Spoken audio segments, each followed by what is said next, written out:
Welcome back. It's now time for your midday sports report. Defending champions Harbourview will battle fifth place Humble Lion in the feature matchup of a doubleheader at the Anthony Spalding Sports Complex in action from the Jamaica Premier League today. The match kicks off at 7:30 in the evening. In the early kickoff, Vere United face Malines United, with both teams looking to pull further away from the relegation zone starting at 5 p.m. On Sunday, Tivoli Gardens failed to break down relegation-threatened Falkland in a 0-0 draw at the Edward Seago Sports Complex.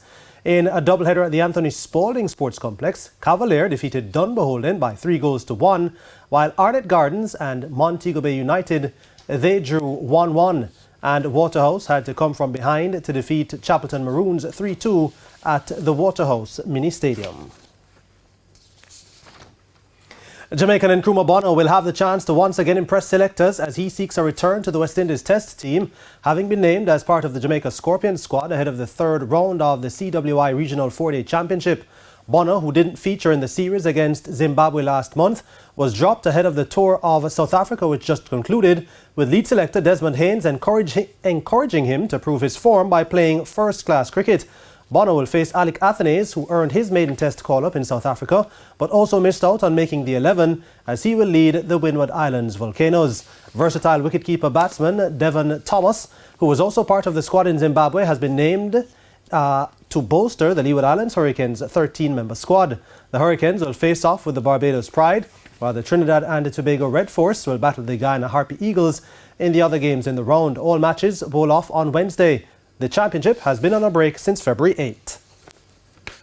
World Under-20 medalists Rashawn Clark and Alana Reid were among the highlights on the third and final day of the Curve to Track and Field Championships at the National Stadium on Sunday. Clark, the World Under-20 bronze medalist, now competing for Swept Track Club, won the Under-20 boys 400-metre hurdles in 50.32 ahead of Antonio Forbes of Kingston College in 50.68. Tony and Beckford of Edwin Allen took the Under-20 girls equivalent in 57.33 ahead of Alia Baker of Hydel, 57.60.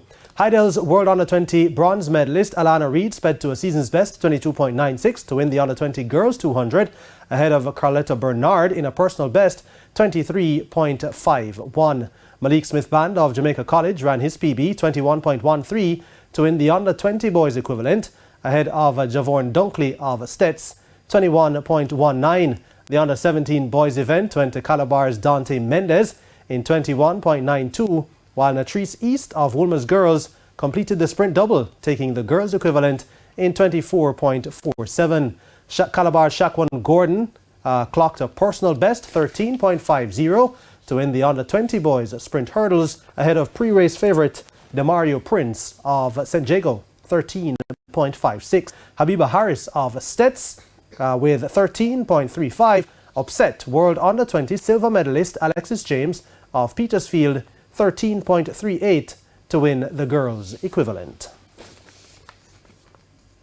Now, Jaden Hibbert was in record-breaking form as he was among 4 Jamaican winners at the NCAA Indoor Championships in Albuquerque, New Mexico.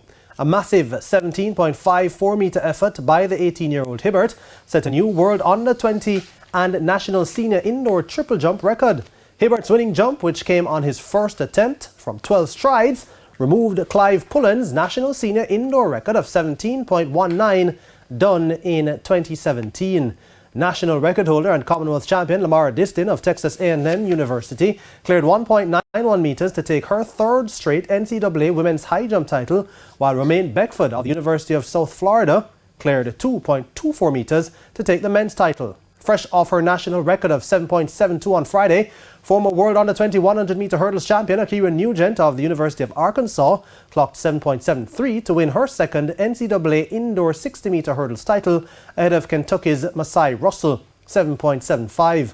World Championships representative Navaski Anderson of Mississippi State, who crossed the line first in a minute 45.90 seconds in the 800, was subsequently disqualified for flagrant impeding under the World Athletics rules. The University of Arkansas took the overall team title. And that's it for your midday sports report. Shamela? Thank you, Jordan. And that's the Midday News. I'm Jamela Pullen. Join us at 7 for Primetime News. On behalf of the news, sports and production teams, good afternoon.